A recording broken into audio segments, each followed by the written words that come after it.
Welcome to the Success with Jewelry podcast, where we invite you inside our conversations about business success and marketing for jewelry designers and entrepreneurs.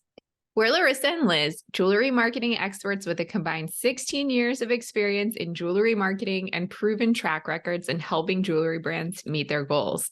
When you listen to or watch this podcast, you get an intimate and exclusive peek behind the curtain of all the things you wish you could know about earning success in this industry. Welcome to episode 54. In this episode, Laryssa and I are going to cover why it's important to be passionate about your brand and share that passion with your target audience. So we're going to cover tips for sharing your passion and what to do when you're feeling burnout. We also want to tell you about our insider community. When you join, you'll have access to extended episodes full of tips that you can start implementing today and further resources about each topic we discuss. In the bonus content of this episode, we share brands that inspire us with the way that they share their enthusiasm and passion. To get access to exclusive content as well as direct access to me and Laryssa, sign up by visiting successwithjewelry.com. Hey, Laryssa, let's get into it. We're really excited about this topic. I think it came up in like a previous episode, right? And we were like, we need to talk about this. It did. When I was writing the outline, though, I was like, is this silly? Like, I mean, of course people are passionate about their brands, or why would they be doing it? I don't think it's silly, especially with makers like that I talk to. I know they're passionate. I have no doubt about their passion. But sometimes when I ask them, oh, like, why would your customers care about X? Or why should this be important to your customer? There's like a disconnect there. Like that passion that I know is there does not come through. And I think that's where the opportunity is. Yes. And you hear when I talk to makers too, it's like, oh, well, I'm great at selling my work when somebody meets me at a show or meets me in person, but I can't figure out how to translate that online. And you're right. That's what we need to help designers figure out how to do. Yeah, it's a very important topic. Yeah, you're right. You're right. It is very important. So in terms of tips for sharing your passion, the first number one thing that everyone should be clear on is their why.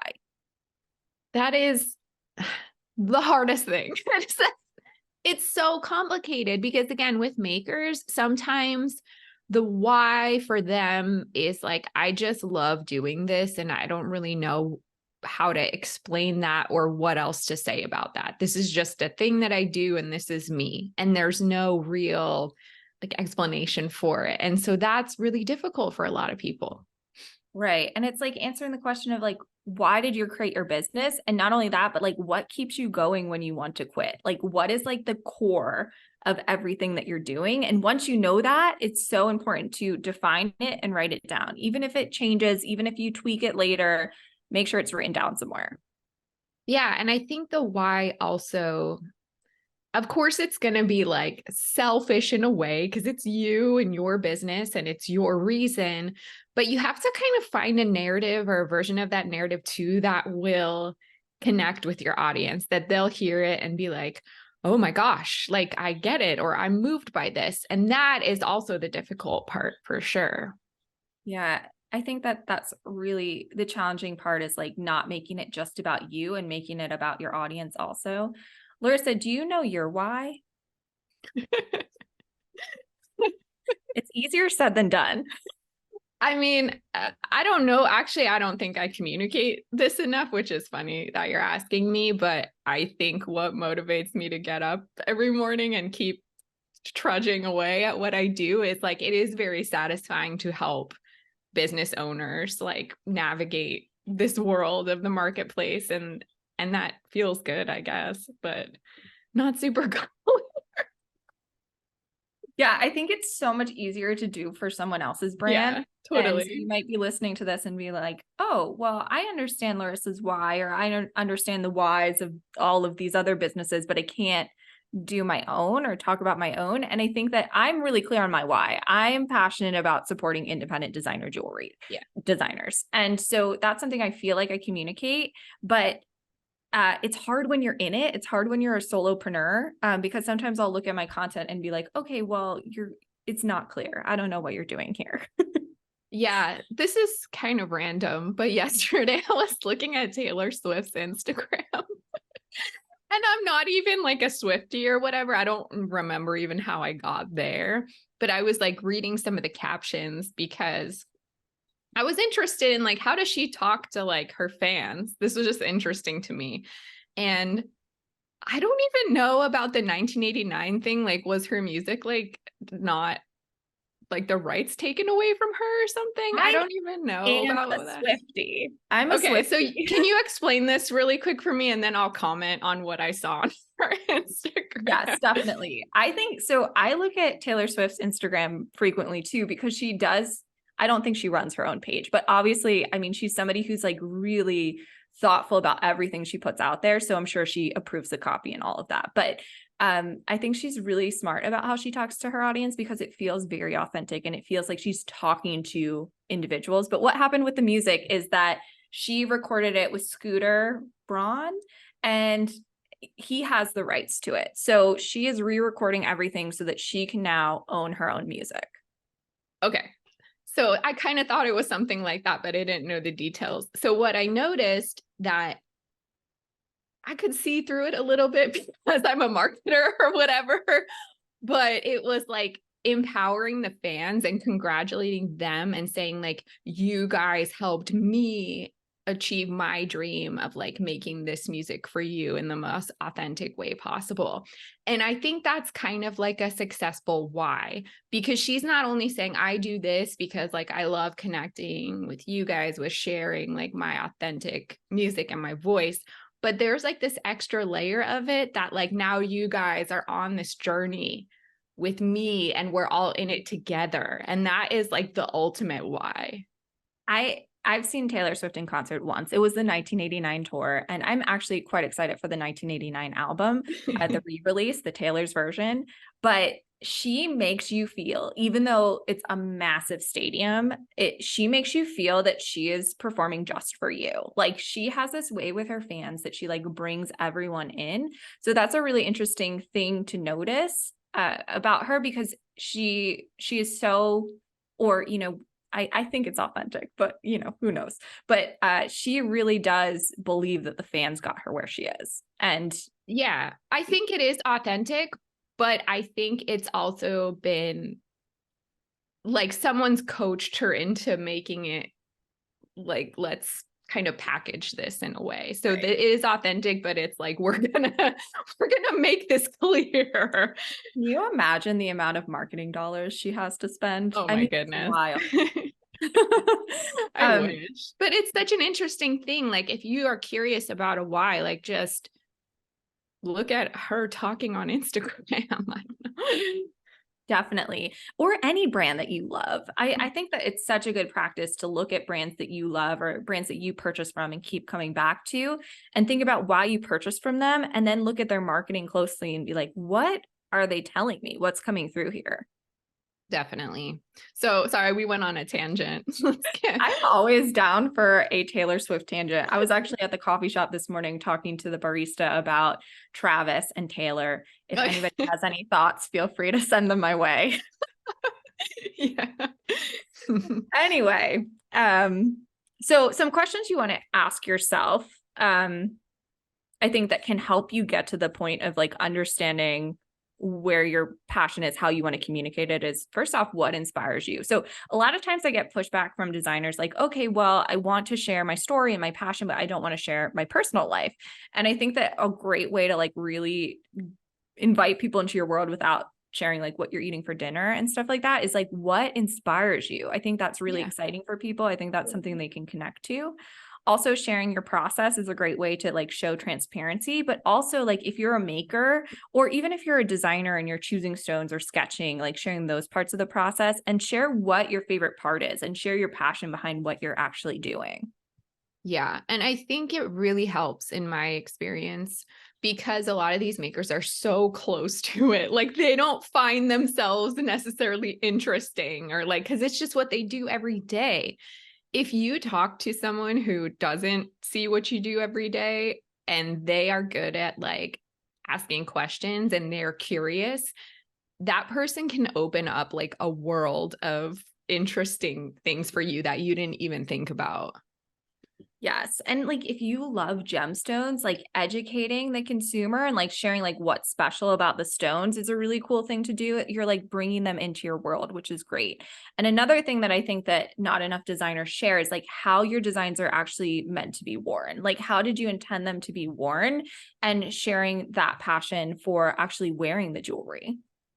Yeah, that is something I see a lot, that there are makers who aren't passionate about wearing and styling jewelry. And I'm like, ah, how? How is this possible? And it doesn't have to be like from a trend standpoint. It Mm-mm. could be from like, I wear this piece every day because, it symbolizes this, or because it makes me feel like I've completed my outfit, or like whatever it is that feels good, or like whatever message you want to share about it. Yeah, put your own spin on it. You don't have to be like a fashionista or something like that. Totally. You don't have to be a fashionista. And then the last thing to really make sure is that you're clear on all of this messaging and you're sharing it consistently, because you know, nuanced things like saying something once, like being really subtle isn't enough. You need to make sure you're clear and really share the message. Yeah, just like Taylor Swift. Literally, like every post is kind of a variation on a theme, like on our Instagram. It's the same message over and over. Which is why it came through to you, who just looked at her page for the first time. Yeah, totally. So the other thing we wanted to talk about kind of along these lines is, it's a question I've been getting a lot. I mean, for the past few years, even really, is like what to do when you're burnt out or lacking motivation. Because I think that sharing your passion and being passionate about what you do is something that can burn you out and is really hard to keep going with when you are in that like burnt out state or feeling like really unmotivated. Burnout is so real and it's so common, I think, especially in this day and age, unfortunately. Definitely. So I think the best thing you can do, and these tips, I mean, it might sound straightforward or obvious, but really they work. I've been burnt out. I've come back from burnout. There's kind of this ongoing like low level of burnout that I'm existing with that I think, Laryssa, you can relate to. Mhm. I think that we can all relate to. But the thing that works for me the most is making a list and getting organized. Because when I have a day where I'm like, I have to do 1 million things, like all of these things, that's where you get overwhelmed. And if you have a clear list of like what you actually need to accomplish, and maybe things that are on like an ongoing part of your list that you can work on as you have time or as you have energy, Mhm. it's great to prioritize. And then you can really think about like all the things you need to do and then break them down into smaller tasks and know when things need to be accomplished. Yeah. The thing that really helps me, I wouldn't say it like completely solves my burnout, but it helps a little bit, is like, and you makers out there, if your jewelry business is your like primary job, remind yourself like, I'm in charge of what I'm doing. Like I make the rules and I do whatever I want. And when you let that sink in, it's such an empowering thing where like a lot of times we keep ourselves kind of like in a jail cage because we work so hard and we're so burnt out. But the reality is like we're the ones making the rules. So if you can think of a way to add some fun or to mix up your routine or to like experiment with something new, I think that that can like rejuvenate you a little bit. Yeah, that's such a good point. I put on the list to like, take a break if you can, or lighten your load or slow down. And that's something we have as entrepreneurs, like really for the most part can choose to do because we're the bosses. So I try not to work on Fridays because I think that working 5 days a week is a lot. And I need more breaks than that. I also take off a lot of afternoons or mornings, or I try to like do work when I'm feeling energized or when I'm feeling focused versus like sticking with a 9 to 5 schedule. You're so much better than me.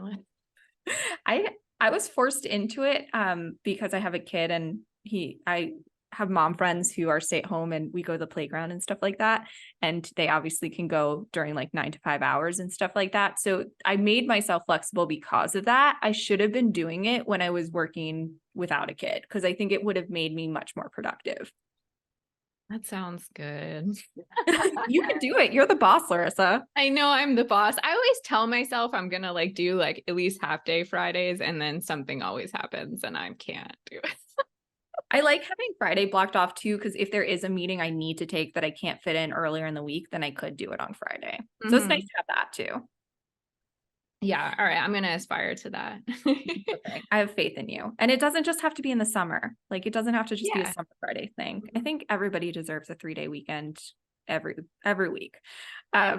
But the other thing that I think is really helpful, especially like when you're in this space of like lacking motivation, is saving positive testimonials and also hanging them on your wall, like behind your bench, behind your desk, or put them, if you don't want them out there, like put them in a folder somewhere where you can like open up and look at.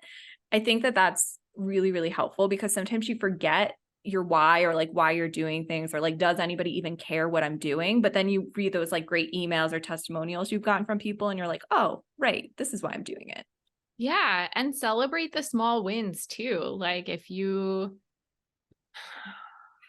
like exceed your sales goal for the month, like make that an actual celebration, like treat yourself to something. You don't have to spend a lot of money, but like honor that. Definitely. And you can even think smaller wins, like maybe you did your report for the month. Like I know that doesn't feel like a big win, but it's a win. You filled out your report. That's great. That's going to be really helpful later, so you can celebrate that too. Definitely.